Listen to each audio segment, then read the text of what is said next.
Member for Gilmore.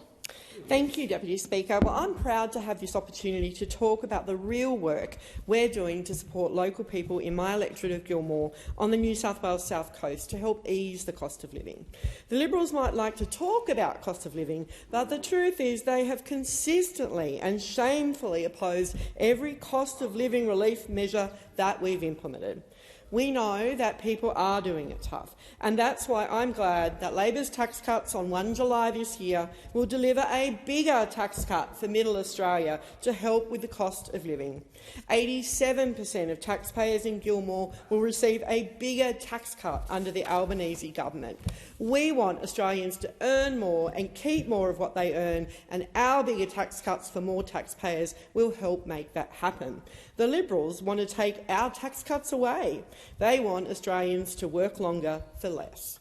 Over the past 18 months, and I'll say it again, the Liberals have consistently opposed any action to help ease the cost of living.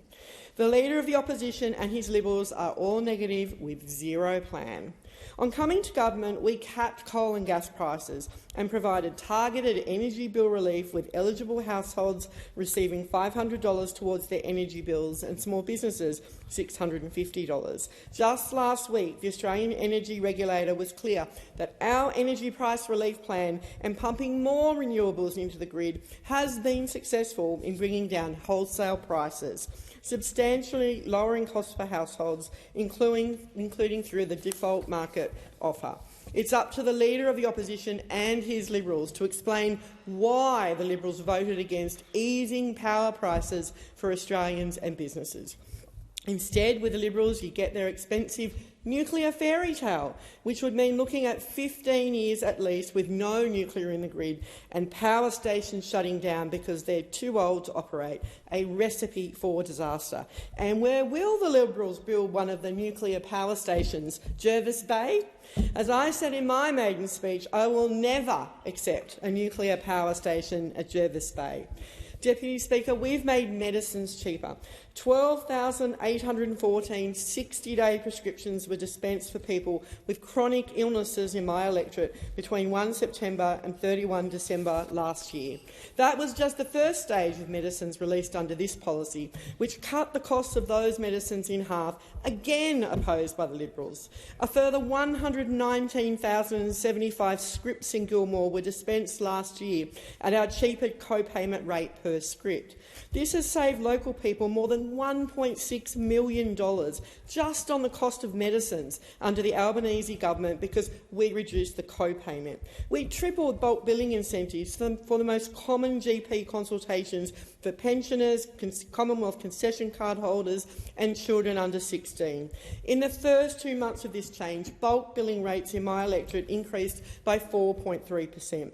That's more than an estimated 6,000 additional bulk billed trips to the GP, saving an estimated $252,000 in gap fees. All cost of living measures opposed by the Liberals. We've opened the Batemans Bay Medicare Urgent Care Clinic, helping local people access urgent critical care using just their Medicare card, easing pressure on GPs and easing pressure on local emergency departments. In its first 2 months of operation alone, over 1,900 patients have been treated there. Deputy Speaker, there's so much more in our plan too. There's around 4,800 local families benefiting from cheaper childcare, and there's our expanded paid parental leave scheme. Our fee-free TAFE has removed cost barriers, helped apprentices, trainees and students, and assist local businesses with skills shortages. We're getting on with building more social and affordable homes and increasing rent assistance. Wages are rising at the fastest rate for a decade, including for minimum and aged care workers. And thousands of local people have seen their income support payments boosted. And we've done all this as we've delivered the first budget surplus in 15 years. Unemployment remains at record lows and more jobs have been created on our watch than any first-term government on record. Inflation is moderating because of our approach to the budget. We're focused on delivering strong and sustainable wages growth and delivering a tax cut to every Australian taxpayer on 1 July. Our economic plan is all about helping Australians earn more and keep more of what they earn. I'm proud to be part of the government that is delivering for our community.